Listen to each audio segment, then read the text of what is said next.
안녕하세요. 청소년 보호구역의 이세환 변호사입니다. 요즘 가장 핫한 이슈죠. 배우 송하윤님의 학교폭력 의혹에 대해서 저희가 좀 이야기해 보려고 하는데요. 잊을만 하면 또 나오고 이 연예인들의 학교폭력에 관한 이야기 오늘 다뤄보도록 하겠습니다. 먼저 송하윤님의 지금 학교폭력에 관한 내용은요, 최초에 보도한 모 방송국 이 프로그램에 따르면 배우 송하윤님이 과거 고등학교 시절에 피해 학생이 남학생이었는데요, 남학생을 데리고 가서 1시간 넘게 뺨을 계속 때리는 심각한 학교폭력을 저질렀다, 이런 주장들이 지금 나오고 있는데요. 남학생이 어떻게 여학생한테 맞을 수 있냐, 이런 의문도 제기할 수가 있는데, 피해 학생 측에서 이야기하는 것은 이 송하윤님의 이 배우에 무서운 학생들이 있어서 대응하지 못했다, 그리고 피해 학생이 왜소한 남학생이었다, 이런 이야기들이 언론을 통해서 지금 보도가 되고 있는 것 같습니다. 지금 중요한 부분은 배우 송하윤님의 소속사의 대응이 굉장히 중요한 부분이다 라고 지금 생각이 드는데요. 첫 번째, 피해자라고 주장하는 학생이 일면식도 없는 학생이다, 전혀 모르는 사람이다, 이렇게 주장을 하고 있고요. 또 하나는 굉장히 이 부분이 특이하죠. 강전을 간 것은 사실이다, 그렇지만 이 사건 때문에 강전을 간 것은 아니다 라는 거거든요. 지금 송하윤님이라고 인터넷에 검색을 해보시면 고등학교가 3군데로 나와요. 중원고등학교, 반포고등학교, 압구정고등학교, 이렇게 나오고 있는데요. 다양한 학교를 지금 다니다 보니까 이런 학교폭력 의혹이 또 사실이 아니냐, 이런 이야기들도 나오고 있는 것 같습니다. 근데 중요한 부분이 하나가 있어요. 지금 피해자라고 보도된 이 학생의 어떤 피해 사실이 사실인지 여부가 굉장히 중요한 관점이 하나가 있고요. 또 하나는 설사 이게 사실이 아니다 하더라도 다른 사안으로 강제전학까지 갔다는 것이 과연 일반적인 사안이었느냐, 이 부분이 굉장히 중요한 포인트라고 할 수가 있는데요.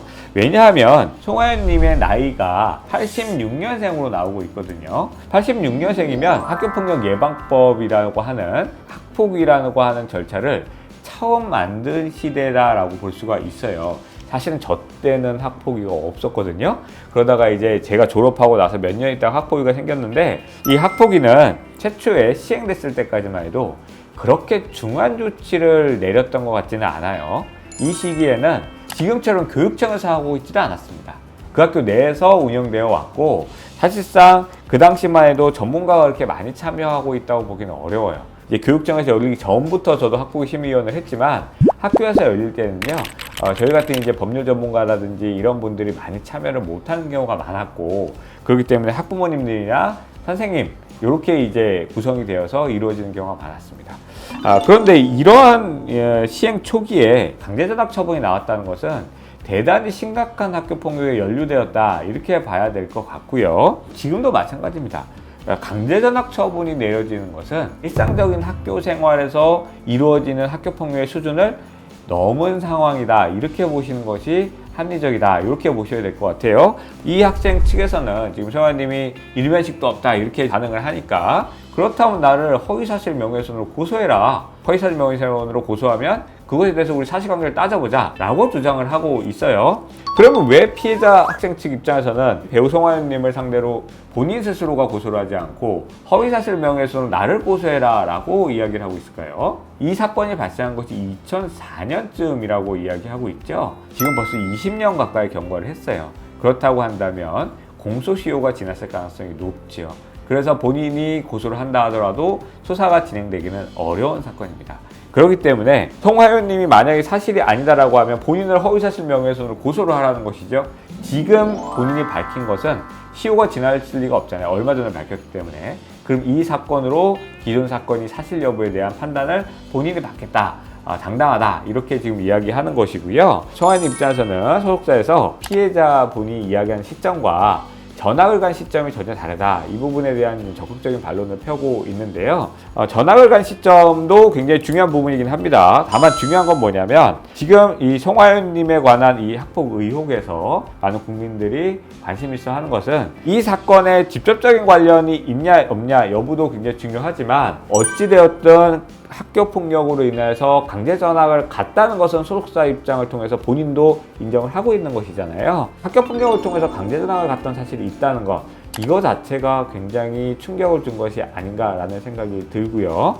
지금 송하연님에게 피해를 당했다라고 하신 분이 한 분이 아니에요. 다른 피해자가 또 있는데요.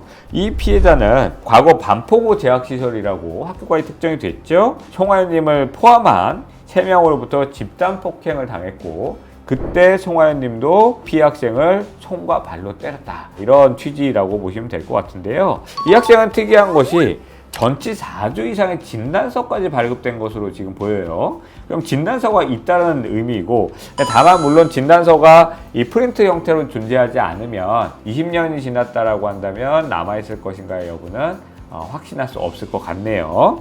분명한 것은 이 사건 이후로 학교에서 학폭위가 열려서 가해자들도 전부 다 강제정학을 간 것이 확실하다, 동창들도 다 알고 있다, 이렇게 이야기를 하고 있다는 것이죠.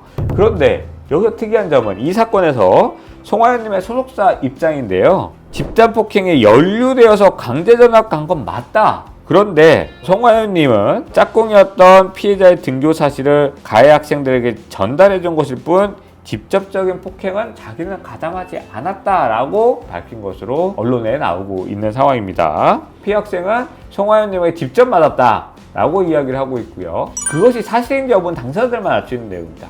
그런데 중요한 것은 간접적인 정황으로 보면 과연 피해 학생이 학교에 나왔다라는 것을 전달했다는 이유만으로 강제전학 처분이 나올 것이냐 라고 봤을 때에는 학교폭력을 전문으로 하는 법률 전문가 또는 학교폭력 심의를 해본 심의위원들 입장에서는 전달한 사실만으로 강제전학 처분을 내리는 경우는 대단히 이례적이다, 그럴 가능성은 높지 않다 라고 보는 것이 일반적이라고 할 수가 있겠습니다. 그런 의미에서 본다면 송하연님의 어떤 학교폭력 행위 자체, 그것이 실제로 본인이 때렸느냐 때리지 않았느냐는 저희가 확인할 수 있는 것은 아니지만 학교폭력의 상당 부분 관여를 했을 가능성이 높고, 이 강제전학이라는 상당히 중한 처분이 나온 것으로 봤을 때 사건의 중대성은 대단히 심각한 수준이었을 가능성이 높다는 것은 합리적으로 추측해 볼 수 있을 것 같습니다.